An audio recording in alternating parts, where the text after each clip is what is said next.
لیکن وہاں رہتے ہوئے ایک چیز کا بڑا احساس ہو گیا بہت صاف ستھرے انداز میں کہ انڈیا کسی صورت کشمیر کا معاملہ ہمارے ساتھ سیٹل نہیں کرے گا، کیونکہ وہاں لوگ کھلے عام ہمیں کہتے تھے کہ یہ ہو ہی نہیں سکتا۔ اگر ہم کشمیر کو اپنا وہ دے دیں، رائے شماری کا حق استصواب کروا دیں اور وہ ہم سے علیحدہ ہو جائیں تو ہماری جو دوسری 29 اسٹیٹس ہیں نا، ان کو اس کو تو کچھ سال نکل گئے ہیں، اس کو تو کچھ دنوں میں انہوں نے سب نے علیحدہ ہو جانا۔ میں نے سنا ہے، پتہ نہیں صحیح ہے یا غلط ہے، کہ وہ مشرف صاحب تو چلے گئے اور زرداری صاحب آ چکے تھے، تو انہوں نے ایک دن پوچھا کہ جب وہ ڈاکٹر عطا نے استعفیٰ دیا ہے کہ نہیں دیا، کسی نے کہا کہ نہیں ہے، تو انہوں نے کہا ان سے کہو استعفیٰ دے دیں ورنہ اریسٹ کر لیں۔ تو وہ اسی وقت ڈاکٹر صاحب کو پتہ چلا اور وہ بیچارے آنن فانن استعفیٰ دیا جا کے۔ سنا ہے مگر اس کا مجھے نہیں پتا کہ انہوں نے یہ بات کہی تھی یا نہیں کہی تھی۔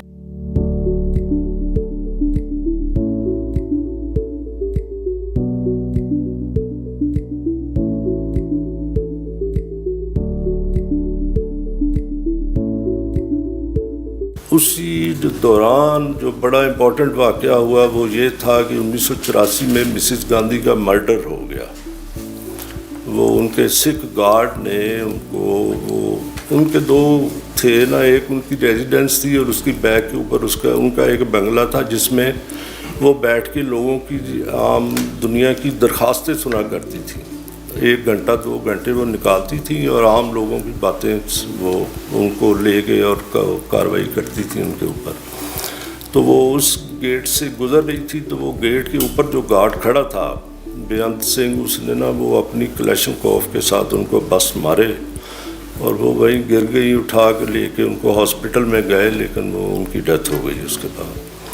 پھر اس کے بعد دلی میں وہ کوہرام مچا، وہ تباہی ہوئی، وہ آگ لگائی گئی، سکھوں کو زندہ پکڑ کے جلایا گیا۔ پہلے تو پاکستان کا ہی نام آ گیا کہ جی پاکستانیوں نے مروا دیا ہے اس کو، تو وہ بڑے ٹینشن کے مومنٹس تھے، لیکن جلدی پتہ چل گیا کہ سکھوں نے مارا، تو پھر سکھوں کو گھروں کو جلایا گیا، ان کو پکڑ کے ان کو مارا گیا اور کوئی 2-4 ہزار سکھ آنن فانن نیست و نابود کر دیے گئے۔ اور ایک سکھوں کی کوئی رجمنٹ تھی، ان کے سکھ وہاں سے ان کو بھی انہوں نے بڑا مول کیا، مطلب ان کو بھی بڑا مارا پیٹا اور ان کو زخمی کیا اور اپسٹ کیا۔ پاکستان اس وقت یوریا میں سرپلس تھا، آج کل تو لاکھوں ٹن آتی ہے باہر سے، اس وقت سرپلس تھا، تو انڈیا میں اس کی ڈیمانڈ تھی، مجھے پتہ چلا۔ تو میں نے پاکستان کی جو کارپوریشن تھی یہاں پہ فرٹیلائزر کارپوریشن، ان کو کانٹیکٹ کیا، انہیں کہا کہ آپ اس بڈ میں پارٹیسپیٹ کریں۔ انہوں نے کہا ہاں جی کرتے ہیں، اور پھر کوئی جواب نہیں دیا۔ تو جو دن تھا جس دن بڈس فائل کرنی تھی، اس دن بھی انہوں نے کوئی اطلاع نہ دی۔ میں نے فون کے اوپر ان سے پرائس لی، اپنے لیٹر ہیڈ کے اوپر اپنی پرائس جا کے کوٹ کی اور ان کو دے دی۔ تو ہم لوئسٹ بڈر تھے، پاکستان 7 والا ملک تھا، تو اس میں ہماری بڈ جو تھی وہ ایکسیپٹ ہو گئی۔ تو پاکستان سے انہوں نے ایک ڈیلیگیشن کو انوائٹ کیا اور کہا کہ جی آئیں اور آ کے نیگوشیٹ کریں۔ ایک ڈیلیگیشن یہاں سے پھر گیا، وہاں سے نیگوسیشنز ہوئیں، اس میں پارٹیسپیٹ ہوا، ایگریمنٹ ہوا۔ پھر میں خود ان سے کہا کہ آپ امبیسڈر صاحب سے بھی ملیں، آئیں اور ان کو بتائیں کہ ایسے ایک ٹریڈ کی ڈیل ہماری ہو گئی ہے انڈیا کے ساتھ۔ تو پھر اچھا صاحب تھے امبیسڈر اس وقت، انہوں نے نام کیا تھا؟ ریاض، ہاں جی ریاض براچا صاحب تھے۔ تو ان کو بتایا کہ جی میں نے ایک ڈیلیگیشن آیا جی وہ ملنا چاہتا ہے، انہوں نے کہا ہاں لے کے آؤ۔ دوسرے دن وہ آئے، ان کو میں لے کے گیا۔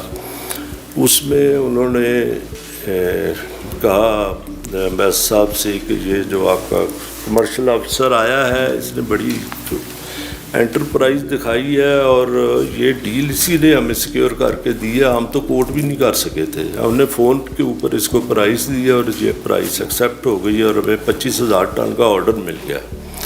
اور انہوں نے 2-4 اور بھی باتیں کی میرے بارے میں. تو امبیس صاحب نے اس کو سن کے کہا کہ میری ایمبیسی کے سارے آفیسرز ایسے ہی ہیں.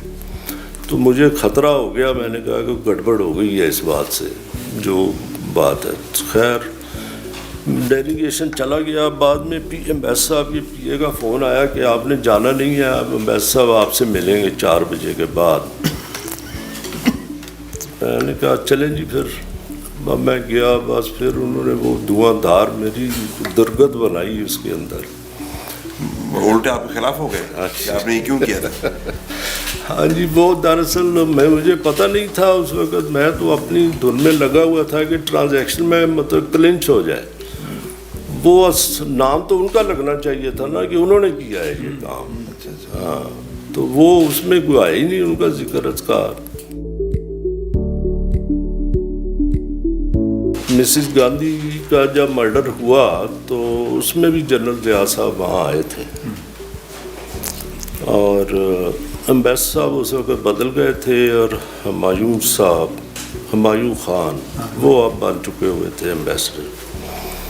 تو بات ہوئی کہ جی مسز گاندھی کی باڈی جو ہے ان اسٹیٹ پڑی ہے, سب لوگ آ جا رہے ہیں اور رسپیکٹس پے کر رہے ہیں اسے. تو پاکستان ایمبیسی سے بھی ڈیلیگیشن ایک جائے اور جا کے اس میں ان کو رسپیکٹس پے کرے. تو پھر اس میں ایک سوال اٹھا کے آیا ہمیں وہاں فاتحہ پڑھنی چاہیے. تو جو ایئر اٹیچی تھے امتیاز صاحب, انہوں نے کہا کہ قرآن کریم نے صاحب منع کیا ہے کہ آپ کفار کے لیے کوئی مغفرت کی دعا نہ مانگیں.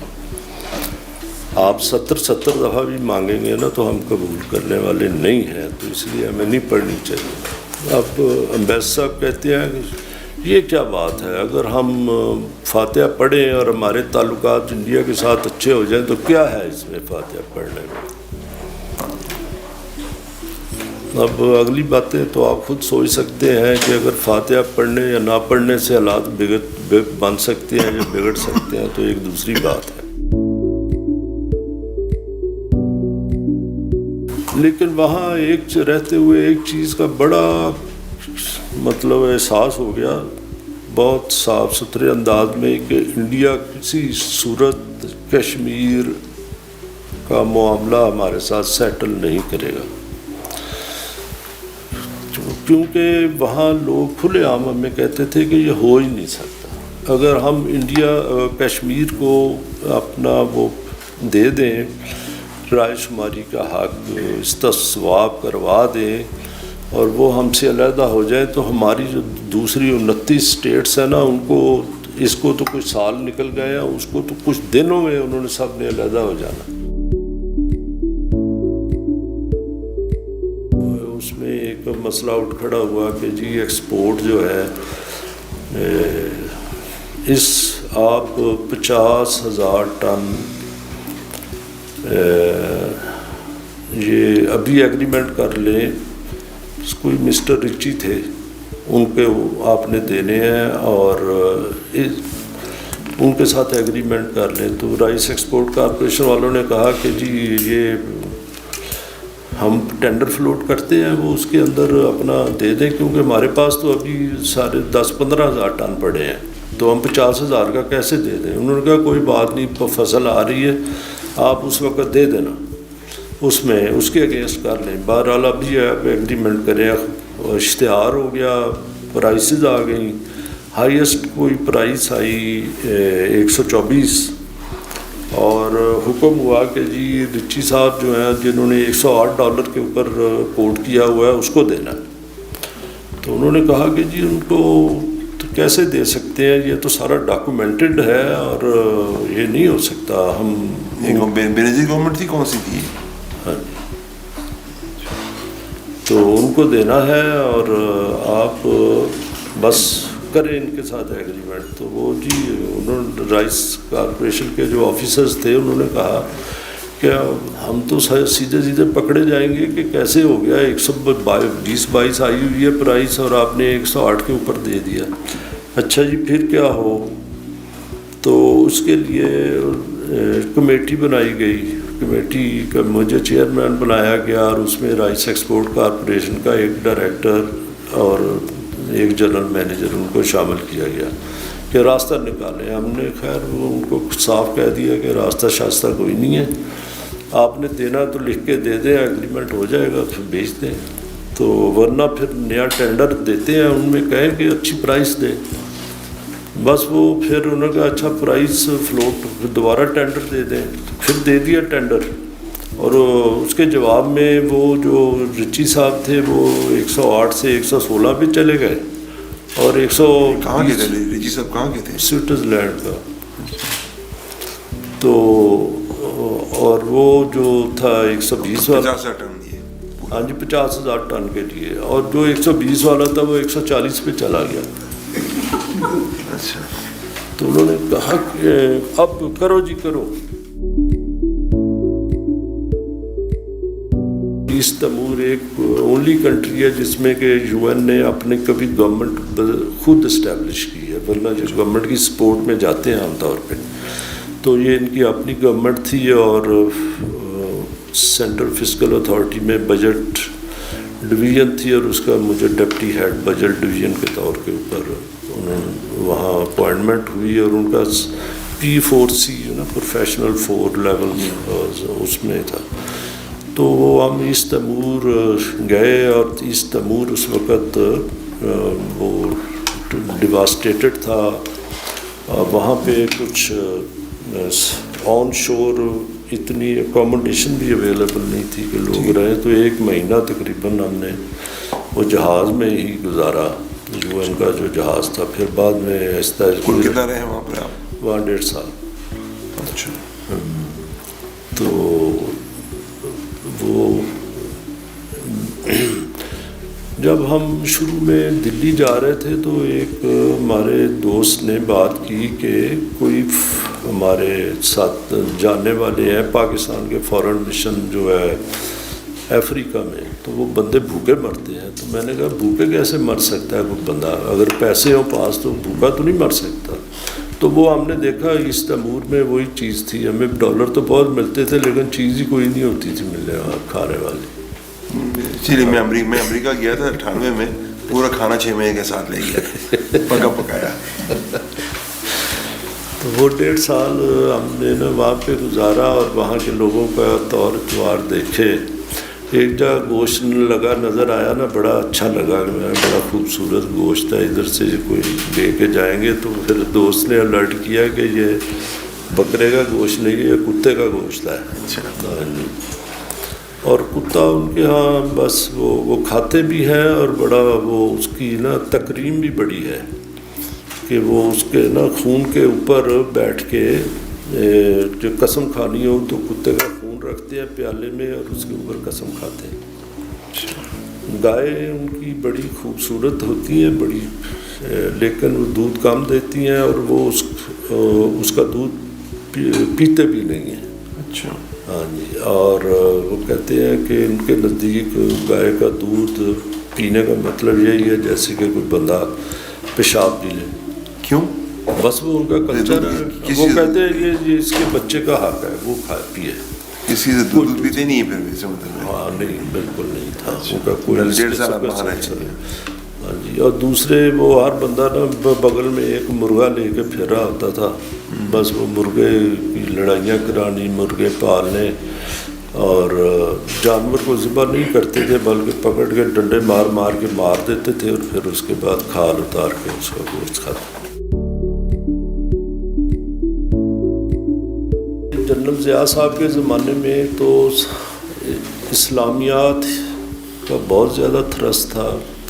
ہر وقت قرت کے مقابلے ہو رہے ہیں, سیرت کی کانفرنسز ہو رہی ہیں, نعت خوانی ہو رہی ہے, جنرلی ہو رہی ہوتی تھی ہر طرف. اور ایسے ہی کتابوں میں بھی مطلب وہ ریلیونٹ ارریلیونٹ ہر انداز میں ان کو شامل آیات قرآن کریم کی ان کے اندر لکھی گئی تھی جو کہ سمجھ میں نہیں آتی تھی.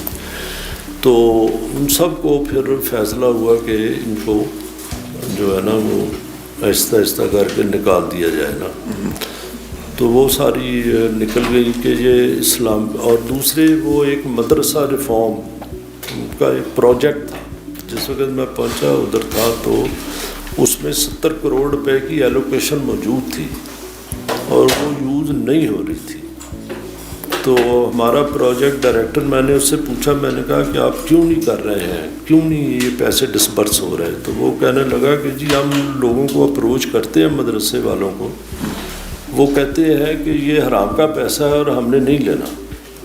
وہ تو پیسہ تھا کہ آپ کمپیوٹرز لیں, آپ میتھس کا ٹیچر رکھیں, انگلش کا ٹیچر رکھیں, سائنس کا ٹیچر رکھیں, بچوں کو یہ بھی پڑھائیں, اور پیسے گورنمنٹ, ان کی سیلریز گورنمنٹ دے گی. وہ کہتے ہیں ہم نے کوئی نہیں لینا یہ پیسے. اور منیمل ڈسبرسمنٹ تھی جو کہ بعد میں ہم نے ری اپروپریٹ کر کے نا تو وہ اس کو پروونسز کو ٹرانسفر کر دیے کہ اسکولوں میں جو مسنگ فیسلٹیز ہیں, اس بورڈز نہیں ہیں, باتھ رومز نہیں ہیں, ہینڈ پمپس نہیں ہیں, الیکٹریسٹی نہیں ہے, اس پہ یوز کر لیں. آپ ایچ ای سی میں کتنا رہے آپ؟ 2.25 سال ریٹائرمنٹ کے بعد. وہ کیا پروجیکٹ کیا تھا؟ وہ پروجیکٹ تھا setting up of universities of engineering, science and technology in collaboration with prominent universities of Germany, Italy, France, Korea, China. اور یہ تھا ایکسٹرنل فنڈڈ تھا یہ پروجیکٹ کہیں؟ 100% پاکستان فنڈڈ تھا. کوئی یونیورسٹیاں بنی, کوئی نہیں بنی اس میں جی. وہ دیکھیں ان کے پروجیکٹس بن گئے تھے, پروونسز سے زمینیں مل گئی تھیں, بجٹ ان کے ایلوکیشنز ہو گئی تھیں اور ڈسبرسمنٹ شروع ہو گئی تھی. کراچی لاہور میں جو ہے وہ جو پرانا ایئرپورٹ تھا اس کی بلڈنگ ہمیں دے دی گئی کہ جی آپ اس کے اندر پتہ نہیں جرمنی کے ساتھ جو یونیورسٹی تھی ان کی کوئی جس سے کلیبریشن ہو رہی تھی اس کی یونیورسٹی ادھر بنائیں, یا چائنا کی تھی, وہ بھی مطلب آنا جانا شروع ہو گئے تھے. لوگ پروفیسر جو وزٹ کر رہے تھے, ہمارے لوگ ادھر آ جا رہے تھے اور وہ ڈیولپ ہو رہا تھا پروسیس. تو وہ پھر میں نے سنا ہے, پتہ نہیں صحیح ہے یا غلط ہے, کہ وہ مشرف صاحب تو چلے گئے اور زرداری صاحب آ چکے تھے. تو انہوں نے ایک دن پوچھا کہ جب وہ ڈاکٹر عطا نے استعفیٰ دیا ہے کہ نہیں دیا. تو کسی نے کہا کہ نہیں ہے. تو انہوں نے کہا ان سے کہو استعفیٰ دے دیں ورنہ اریسٹ کر لیں.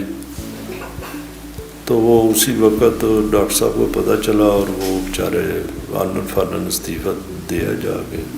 سنا ہے مگر اس کا مجھے نہیں پتا کہ انہوں نے یہ بات کہی تھی یا نہیں کہی تھی, لیکن پوسٹ ہیسٹ وہ بیچارے وہاں سے چلے. تو پروجیکٹ اس کے ساتھ ہی شٹ ہو گیا, ختم.